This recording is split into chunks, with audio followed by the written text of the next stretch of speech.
Hello all of you, सभी विद्यार्थियों को पुनः डॉक्टर राजेश खटवानी की तरफ से ई कंटेंट की क्लास में सभी विद्यार्थियों का स्वागत है। आज हम जो चैप्टर पढ़ेंगे वो पढ़ेंगे आर्टिकल 14। इससे पहले हम आर्टिकल 12, आर्टिकल 13 अच्छी तरह से समझ चुके हैं और मैंने आपको बहुत अच्छी तरह से वो समझा दिया। तो आज हम पढ़ेंगे article 14। Article 14 Indian constitution fundamental rights का सबसे महत्वपूर्ण आर्टिकल अनुच्छेद है आर्टिकल 14, जो है विधि के समक्ष समानता। देखिए, सुनने में तो बहुत सिंपल टर्म है, बहुत सिंपल सेंटेंस है कि विधि के समक्ष समानता, लेकिन जब आज हम इसको पढ़ेंगे तो वो पता होगा कि कितना टिपिकल है आर्टिकल 14। उसको समझने के लिए आज हम कुछ इंटरप्रिटेशंस करेंगे, कुछ निर्वचन करेंगे शब्दों का, बहुत सारे रेफर्ड केसों का सहारा लेंगे, तभी हम आर्टिकल 14 को समझ पाएंगे। बहुत सारे क्वेश्चंस भी होंगे आपके, जिसका मैं आंसर भी आपको देता चलूंगा कि आपके मन में कौन कौन से क्वेश्चन हो सकते हैं। तो आइए हम स्टार्ट करते हैं आर्टिकल 14, विधि के समक्ष समानता। देखिए, आर्टिकल 14 क्या है?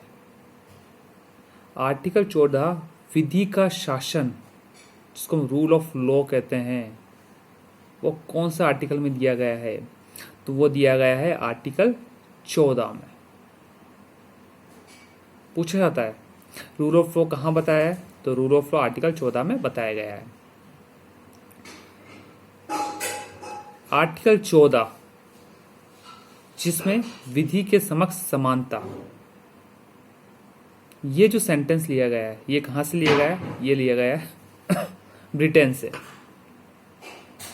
इसी के अंतर्गत इसका एक उपसिद्धांत भी है, वह है विधि के समान संरक्षण। यह सेंटेंस कहां से लिया गया? यूएसए, अमेरिका से। पूछते हैं विधि के समक्ष समानता ब्रिटेन, विधि के समान संरक्षण यूएसए। और state West Bengal versus Anwar Ali में सुप्रीम कोर्ट ने कहा कि विधि के समक्ष समानता और विधि के समान संरक्षण को समझने के लिए आपको यह समझना होगा कि विधि के समक्ष समानता का जो सिद्धांत है उसका अर्थ क्या है। विधि के समक्ष संरक्षण, विधि के समान संरक्षण, उसका अर्थ क्या है? तो विधि के समान संरक्षण विधि के समक्ष सिद्धांत समानता का उप सिद्धांत है। अब देखिए, हम इसको समझते हैं। विधि के समक्ष समान यानी कानून के नजरों में अमीर गरीब, छोटा बड़ा, सब व्यक्ति समान। जो राजा है, जो प्रजा है, वो विधि के सामने समान है। सबको विधि का समान अधिकार मिला हुआ है। लेकिन फिर हम ये कहेंगे कि राष्ट्रपति को और जनता को विधि के सामने अलग अलग राइट्स मिले हैं।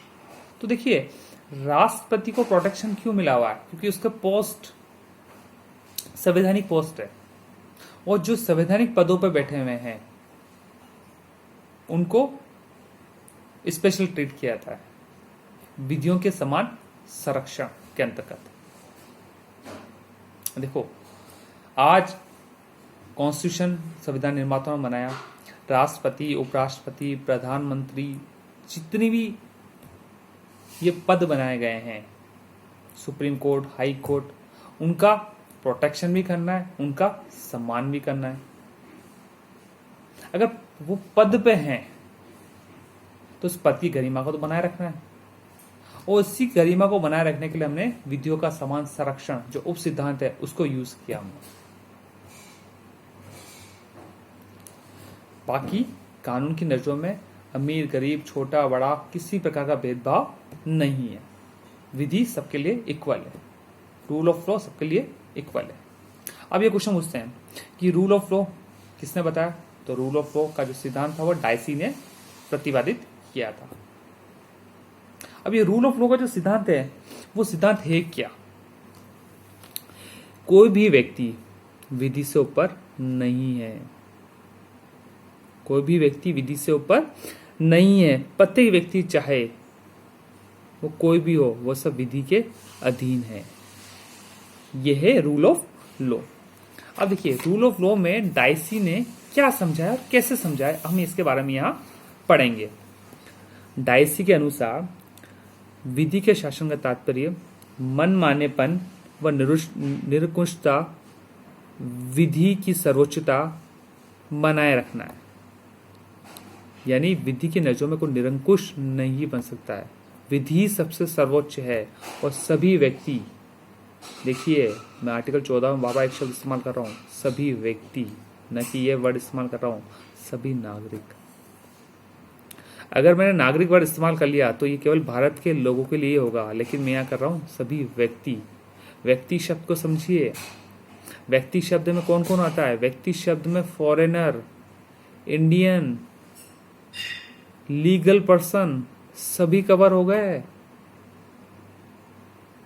विधि का जो शब्द है ना व्यक्ति, ये इतना बड़ा शब्द है कि इसमें हमने भगवान को, कंपनी को, निकाय को, निगम को, कॉर्पोरेट पर्सन को, फॉरेनर्स को, इंडियन को, बच्चों को, सबको शामिल कर दिया। तभी आर्टिकल 14 में क्या कहा गया? सभी व्यक्तियों को विधि के समक्ष समानता। व्यक्ति ये वर्ड इस्तेमाल कीजिए, समझिए। आर्टिकल 14 में सब जगह व्यक्ति को आर्टिकल 14 से लगाकर आर्टिकल 35 तक सब जगह व्यक्तियों का इस्तेमाल नहीं किया गया है। आर्टिकल 15 देख लीजिए आप, भारतीय नागरिक। आर्टिकल 19 देख लीजिए, भारतीय नागरिक, वहां नागरिक वर्ड भी यूज किया गया है। यहां हमने व्यक्ति शब्द इसलिए यूज किया है क्योंकि सभी इसमें आ जाए और सभी को विधि के समक्ष समानता मिले। तो पहला डायसी के अंदर विधि सर्वोच्च है। दूसरा विधि के समक्ष समानता, विधि सबके लिए इक्वल। तीसरा संविधान सामान्य विधि के अंतर्गत होगा। कॉन्स्टिट्यूशन जो बना वो विधियों का अनुपालन करके ही बनाया गया है। इससे फंडामेंटल राइट की भी सुरक्षा हो पाए, हम लोगों की भी सुरक्षा हो पाए और सभी चीजों को विधि के समक्ष अच्छी तरह से निर्वचित किया जाए। यदि कोई स्टेट ऐसा कोई कानून बनाती है जो विधि के अगेंस्ट में है तो क्या होगा? वो नल एंड वॉइड घोषित हो जाएगा। ठीक है, अब यहां ये क्वेश्चन आता है कि क्या कोई कंपनी विधि व्यक्ति में शामिल है? तो हाँ, चिरंजीवी लाल वर्सेज यूनियन ऑफ इंडिया में साफ कहा है कि लीगल पर्सन आर्टिकल 14 के अंतर्गत कवर होते हैं। फिर एक एक रेपक में भी ये चीज बताई गई है। एक एक रेपक में बताया गया कि नैसर्गिक न्याय के अंतर्गत प्रशासनिक, अप्रशासनिक, जुडिशरी सब में नैसर्गिक न्याय। नैसर्गिक न्याय पार्ट किसका है? नैसर्गिक न्याय पार्ट है आर्टिकल 14 का, जो सबके लिए इक्वल है।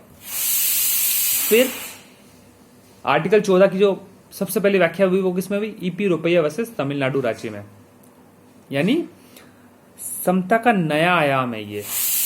आर्टिकल 14 क्या है? समता का नया आयाम, जो मनमानेपन के विरुद्ध जो प्रोटेक्ट करता है आपको, वो क्या है? आर्टिकल 14। फिर Maneka Gandhi versus union of India में इसको विस्तृत रूप से हमने विस्तारित किया और बताया आर्टिकल 14 को कि आर्टिकल 14 सबके लिए इक्वल और कैसे काम करता है। इसके अलावा बहुत सारे केसेस आए। Union of India versus Tulsiram Patel का केसेस आया, प्रदीप वर्सेस भारत संघ के केसेस आया। तो सब में हमने आर्टिकल 14 को इतना अच्छी तरह से डिफाइंड किया कोर्ट ने कि आर्टिकल 14 जो विधि के समक्ष समानता है वो कैसे वर्क करता है, और इन सब के द्वारा हमने आर्टिकल 14 को समझाया और विस्तृत रूप से वर्णन किया। तो आज का जो हमारे लेक्चर आर्टिकल 14 मैंने आपके सामने यहाँ प्रेजेंट किया है। अब हम नेक्स्ट लेक्चर में पढ़ेंगे article 15। Thank you so much.